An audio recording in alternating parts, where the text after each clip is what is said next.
Hello, I'm the Media Wiz, because where I form wasn't enough. And sorry for the past 2 weeks not being able to upload reviews. My computer was giving me trouble. Well, today we're going to be reviewing the holiday specials. Let's start with the Halloween special, Luna Eclipsed. The plot takes place on the ponies' equivalent of Halloween, called Nightmare Night. The tradition is that all ponies will dress up, participate in parties, and at the end of the night offer their candy to Nightmare Moon. Which is weird because Luna is Luna again. Of course, Luna shows up and is very distant to everyone, but to be fair, that's probably because every time Pinkie shows up, she seems to freak out. We'll get into it when we actually rate the episode. But thanks to Fluttershy, Luna stops talking in the, quote, to speak using the royal we. You gotta do is have and AJ teaches Luna how to have fun. I would ask, isn't that Pinkie's thing, but... yeah. But again, thanks to Pinkie, Luna is eventually feared by all the ponies. But Twilight sees and then talks to Pinkie, and telling her that Luna isn't evil, and then... she's changed, Pinkie. She's not evil or scary anymore, and she definitely doesn't want to gobble you up. Well, duh. Huh? I know that. Sheesh, Twilight, I'm almost as big as her. How's she gonna gobble me up? So why do you keep running away and screaming? Sometimes it's just really fun to be scared. Fun? Pinkie Pie, you're a genius. No, I'm not. I'm a chicken. So in other words, Pinkie had absolutely no reason to do that whatsoever. Yeah. And it ends with every pony liking Luna again. Likest me to scare you? It's really fun. Scary, but fun. It's his? Yeah, Nightmare Night is my favorite night of the year. Well then, we shall have to bring Nightmare Night back! Aw, that's cute. Well, how is Luna Eclipsed? The writing isn't bad, and the pacing is actually pretty good, and it doesn't feel too rushed, so, one Twilight. The humor's okay, but Pinkie, seriously, it's not funny the first time, and it's never gonna be funny any other time. Half a Pinkie Pie. The animation is pretty, and all the designs of the different ponies' costumes is cute, so one rarity. As for characters, half a Fluttershy, because you guessed it, Pinkie is again at her worst. It still makes no sense why Pinkie would do this. So, one Fluttershy. As for morality, the lesson is decent, but am I the only one that has actually seen this done better before in Bridal Gossip? Oh yeah, I'm the only one that actually likes that episode, so, one Applejack. The continuity did a good job. Luna's return was great, the Shadow Bolt costume was cute, and of course, Fluttershy not liking the holiday was a good nod, so one Rainbow Dash. So Luna Eclipse gets a 5.5 out of 6. Next we got Hearths and Hooves Day. So the plot features the CMC trying to hook up their teacher Cheerilee and Big Mac. A decent setup, right? Well, they try it out, but of course they don't show any romantic interest in each other. But then the girls bump into Twilight and learn how the holiday got started with a love potion. Take a tuft of cloud, a bright rainbow's glow.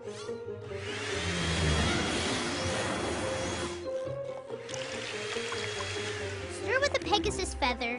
Hey! So the girls offer the potion to them, and then we get...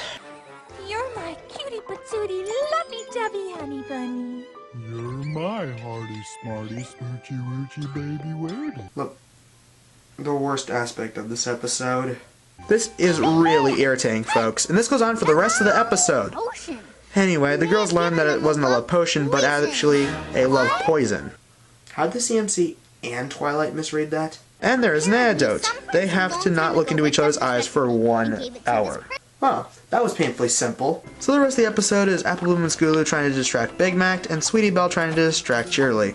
Also, there's this. Okay, that is really awesome. But of course they end up unbrainwashed, and the girls actually apologize. But they actually aren't unpunished. They actually do have to do some extra farm work. And it ends with Big Mac and Cheerilee freaking them out. Hey there, Miss Cheerilee. What are you doing here? Since you three are doing all of his chores, Big Mac and I thought we'd have a picnic at the gazebo. Ready, Sugar Bear? Yep, pumpkin pie.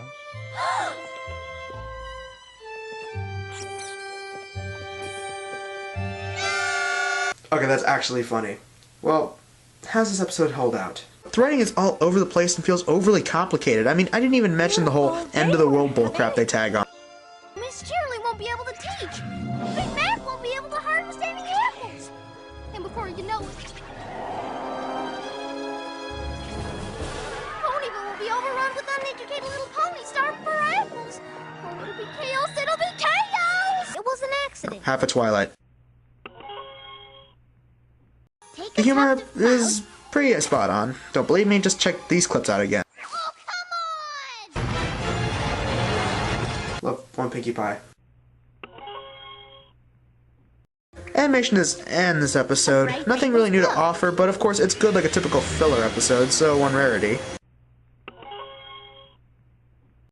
Characters are actually in character. Look, I know. What? The CMC are in character, and even though those two are under mind alteration. Oh, but with that said, no Fluttershy. The moral is... Wait, what was the moral of this episode again? That you should really only fall in love with people that you actually are in love with? No Applejack. As for continuity, it seems like the idea of these two becoming an item has seemed to become sort of a regular thing in the background, so half a Rainbow Dash. So this episode gets a 3 out of 6. And now we come to the Christmas special, Hearthswarming Eve. This episode deals with the main 6 being in a play, showing Equestria's origins. Apparently the Christmassy holiday is actually a pilgrimage holiday. Strange, but okay. As we get to see the different subgroups of ponies, Earth, Pegasi, and Unicorns, were actually divided. But they worked for each other's benefits. The Earth ponies grew the food, the Pegasi changed the weather, and the Unicorns raised the sun and moon. So, when did Celestia and Luna come into the picture? I mean, didn't they create this world? But anyway, a terrible, uncontrollable winter came, and it was impossible for each group to get along. So the leaders of each kingdom, as represented by Rainbow Dash, Pinkie, and Rarity, show that these leaders are kind of racist. No joke. All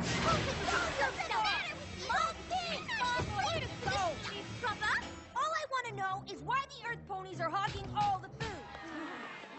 Us? We're not hogging all the food, you are! Oh wait, you're right, it's us. Well, it's only because you mean old Pegasus are making it snow like crazy! For the 100th time, it's not us! We're not making it snow! It must be the unicorns! They're doing it with their freaky magic! How dare you! Unlike you Pegasi ruffians, we unicorns would never stoop to such a thing! Hummerfuck!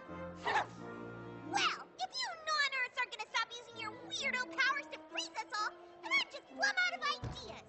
What a shocker! An Earth pony with no ideas! Commander Hurricane, please cease with the insults! You're not the boss of me, your royal snootiness!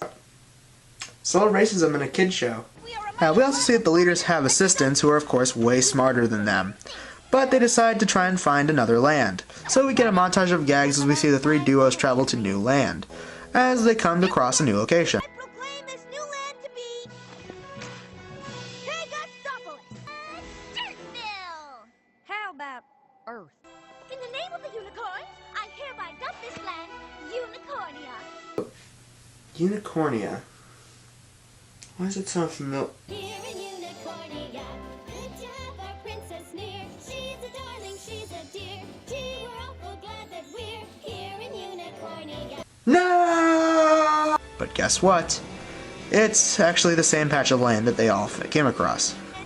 And it seems the storm has actually followed them there, so they all shelter in a cave, and of course, rocks ruin friendship. Unicornia side of the cave, and it belongs to us. Who knows? There could be jewels inside. I claim this rock for Pegasopolis! Unhand that rock this instant, you scoundrel! Oh, look! You found my rock! I've been looking for it everywhere. Hey! You invaded our territory! Finders keepers, losers reapers! But we learn that the magic behind this storm is... That thing? They must be... Wendigos. Wendigos? They apparently come around with worse the attitudes of the ponies, it worsens the storm. But eventually, since these 3 don't hate each other, the fiery magic of friendship melts the Wendigos and everyone's melted back to normal. Again, will we ever learn where Celestia and Luna came into the picture again? No? Okay. And we end with one final gag. Oh, well,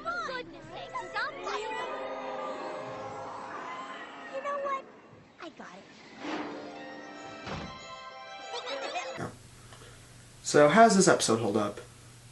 Honestly, it's probably my favorite one out of the three. Now, clever, self-aware writing, good humor, wonderful designs, wonderful characterization of the main six, decent moral, and adds continuity to this world. So I give this one a 6 out of 6. I'm the Media Whiz because my art form wasn't enough, and next week on MLP Mondays we'll be doing a top 10 list. Deep below the dirt and rocks there lives a bearded maiden fair whose kitchen pot is bigger than her size of underwear. Hey!